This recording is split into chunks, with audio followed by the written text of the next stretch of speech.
Welcome into this carrier update presented by Uptake. I'm Tony Mulvey, joined by Thomas Wasson. Thomas, going to talk about fuel right quick.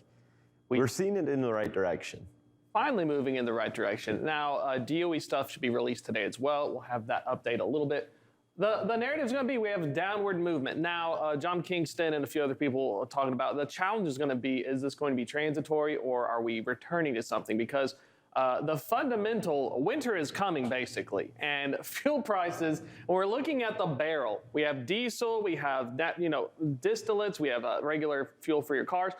How is that barrel going to be used? And with natural gas shortages and stuff, the fear is that it's going to leave less for diesel, and these other distillates are going to take priority to cover the demand. Yeah, and I think that just would basically reverse what any progress we've made. It would cause some sort of reversal. It's not.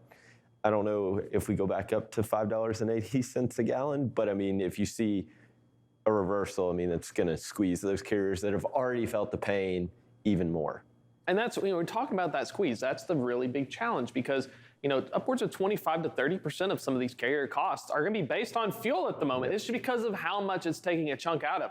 And you got the double whammy. You've got the declining spot rates. You can't just manage to go up. And then, but if you're a contracted carrier, it's really, a tale of two cities. Large carriers are just going to ride the waves. If you're a large carrier, this is a wonderful sign because your fuel surcharge is based on that lagging DOE. So all of last week, we were like $4.99. As the actual price per gallon decreases, you still have that buffer, that gap from making your negotiations with fuel providers. So this is going to be something interesting to keep an eye on just because, we're talking about it, but it's really hard to show people that on the ground just how big a deal this is. Yeah, it's this, like you said, a tale of two cities. Large carriers kind of make this, they generate revenue off fuel surcharges.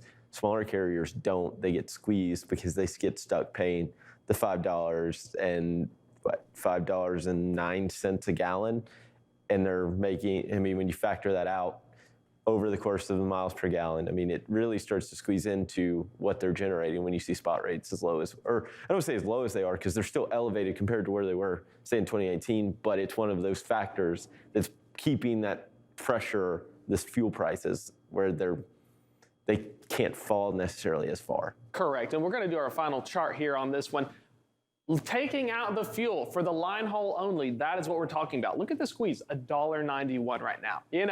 Those with the fuel surcharge, you got the buffer. But looking at this earlier, when we looked at the track with fuel added, that 30-ish cents or so, 20 to 30 cents, is something that you're really going to feel it if you don't have that ability to make deals. Absolutely. Well, thank you so much for the updates this morning, Thomas. We'll be sure to check in with you again some other time. I think Donnie will probably be back tomorrow, but we'll check in with you again. Right now, toss it back over to Kaylee and Anthony.